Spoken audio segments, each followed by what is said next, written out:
Hello everyone, my name is Katie, I'm the Introverted Reader, and today's video is going to be my top 10 Disney canon films and heroes. This is in collaboration with Stephen from the Lawn Gnome. He's doing like a 10 for 12 top Disney video thing, and I thought it would be really fun to participate. So these are my top 10 that I have picked out. It generally took me a good wee while to put this list together, and none of these are in like any real particular order, but yeah, let's just get to it, shall we? The first one that I wrote down was Treasure Planet, and I adore this movie so freaking much. It's a retelling of Treasure Island, the classic novel, but it's set in space. It's amazing, and I love the main character, Jim Hawkins. Like, he is just such a remarkable character throughout the whole thing. Like, he starts off being this moody teenager who thinks that he can't do anything, but then later goes on to have this amazing character arc, and it's just, it's so wholesome. The next one that I wrote down was Beauty and the Beast. Now, I know it's not like the best story out there, but I resonate with it a lot, mostly just because I resonate with Belle a lot. We have literally like the same personality. Like, we read all the time, we always have our head in the clouds somewhere. I have a book everywhere with me anytime I'm going anywhere, because you never know, just in case. And yeah, and we're always like, people always say we have our head in the clouds. People always thought I was weird when I was growing up, so I feel that like me and Belle are like this. The next one I wrote down was Atlantis, the Lost Empire. Now, no one talks about this, and I don't know why, because it's freaking amazing. It's basically about this guy called Milo Thatch, and he has this fascination with the lost city of Atlantis, and he's basically spent his life's work trying to figure out what really happened.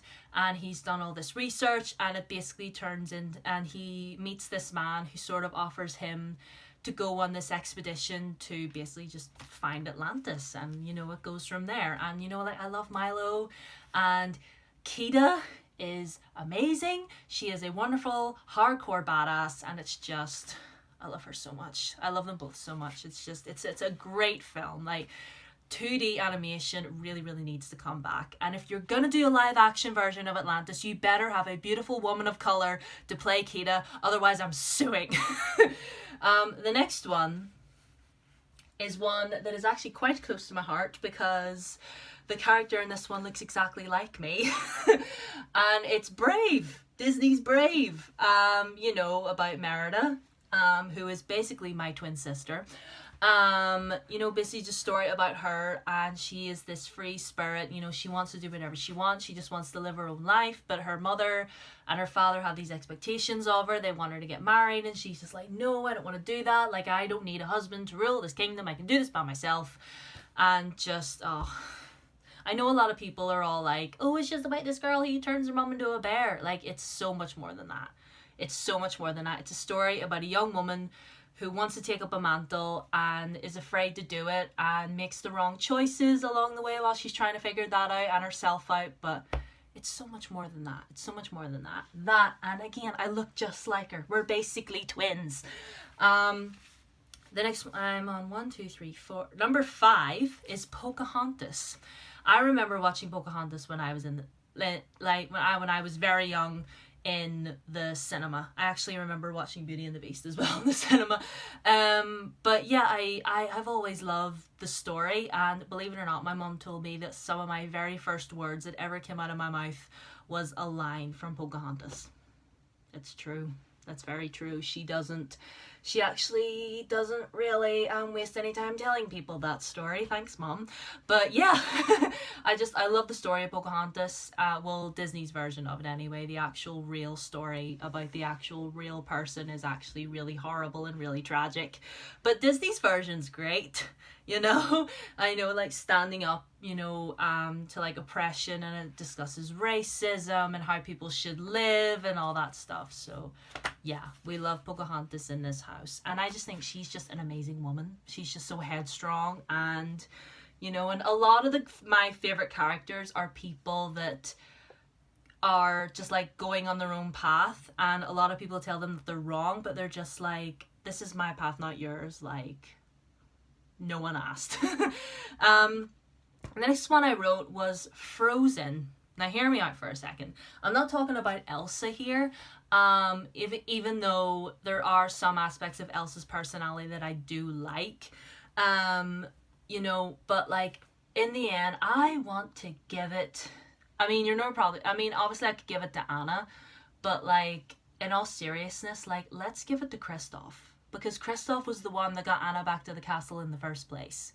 So, and he was the one that took her on, and he was the one that, you know, got her up the mountain and everything. Like, if it wasn't for Kristoff, Anna wouldn't have got up the mountain, and we may not have saved Elsa. So, I'm giving the hero crown to Kristoff, even though I really do appreciate the fact that it was all about just these two sisters saving each other. You know, like, in a way, Elsa saved Anna from a horrible marriage to a horrible person, and, you know, Anna obviously saved Elsa from being killed. So, you know, all's well that ends well. You know, we love sisterly love in this house. Next one I wrote down was Aladdin. I have always loved the story of Aladdin, and I've always admired Princess Jasmine. I mean, obviously the story is obviously all about Aladdin and him wanting to change his life around, but as well, I mean, it's also about Jasmine, who obviously she is this very headstrong young woman, and she, you know, she's very, very like me. Like, a lot of these characters are basically me. Like, they have all these expectations that are put on them all the time, and, you know, they just want more out of life. Like Jasmine just wants to choose what she wants to do, but people keep trying to put her down, and I relate to that so much. Like, I love it. Next one I wrote down was Mulan. Do I even need to say anything about Mulan? Do I? She's a full-on badass. She saved China. And there is actually going to be a live-action version of her story. But I don't think it's going to be so much a remake of Disney's version. I think it's going to be more partly Disney, partly you know, like the story of like the actual person, because Mulan was an actual person that lived many, many hundreds of years ago, if not more. And I think the film is going to focus more on the more like historical fiction sort of side, because I've heard there's not going to be any like songs or anything, which is a little bit of a bummer, because I know we were all wanting to like bob along to I'll Make a Man Out of You, but we have Donny Osmond's version of for that. That's okay. Isn't that a great song? Like, I bop to that anytime I need motivation. The number 9 that I have written down is Tangled. Tangled is not my favorite, I will admit. I do have some. I mean, it's not my favorite. Like, if I had all of these laid out before me, Tangled wouldn't be the first one. But I do really, really enjoy it. Again, it's about this girl that is trapped in this tower, wants more out of life. Do you see where I'm going with this? There seems to be a lot of a pattern here, because I just admire characters that are stuck in these boxes. Like, people try and force them into boxes, and then they push out of it, and they're like, no, like, I will not do what you say I should do. Like, it's my heart, it's my feelings, it's my life. Like, I should be able to forge the path for myself, and I feel that very, very hard. And again, Rapunzel is definitely one of those people, you know, all she wants to do is go and see the floating lanterns. And like, the very first time we saw that sequence with the lanterns and I See the Light was playing in the background, I won't lie, I teared up. I teared up a little bit. And both me and Rapunzel both have quite long hair.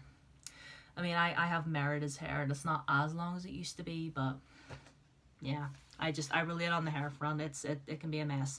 The last one that I chose was Hercules. Honey, I think you mean Huncules? No, I mean Hercules. Ignore the actual Greek version of, you know, like, if you look up Hercules in Greek mythology, his story didn't really end very well. Kind of a Greek tragedy. But, like, the Disney film in general, like, I just love how Hercules is, you know, this person who clearly is not like everyone else, and people always put him down for it.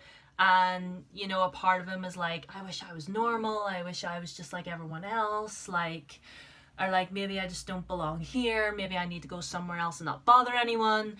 And I remember just watching that and hearing his story and just being like, that's me. Like, you know, like, I wasn't fully diagnosed with Asperger's syndrome until I was 24. But I always knew that I was different. You know, much like Hercules, I was picked on a lot. You know, people always made fun of me, told me I just got in the way, you know, that I should just stay out of everybody's business. And that was really most of the reason why I'm so quiet most times. But like, I always knew that I was different. And I always used to have that in my head. Maybe I should just like go somewhere else, you know, away from these people, and I wouldn't bother them anymore, you know. But then as his story went on, it was just sort of like, you know, his story going on, and, you know, like him having the strength and then losing his strength, but then still being able to save the day in the end, you know. And, you know, he sort of learns that it's not about like this, it's about this, you know, and what's in here is more important, you know. And you know, that hit with me, you know. Like, the one thing that I love about every single one of these characters that I've mentioned is they're characters that were put down. They were characters that were put down, constantly put into a box, you know, told to fit this stereotypical norm, and they break out of it. You know, they break out of it and they're like, you know what, I don't need to change for anybody. I don't need to change for you or you or you or Peggy Sue. I'm myself. I'm just me. And yeah, that is why they're all my faves, and that's why I love them. So I hope you guys enjoyed this video. All my handles will be down below as always, my Instagram, my Twitter. If you want to vote for the December book for the Introverted Reader Book Club, I made a video about that, so you can go watch that and leave a comment, whatever. Please subscribe if you're new. Thank you so much for watching, and I will see you in my next one. Bye.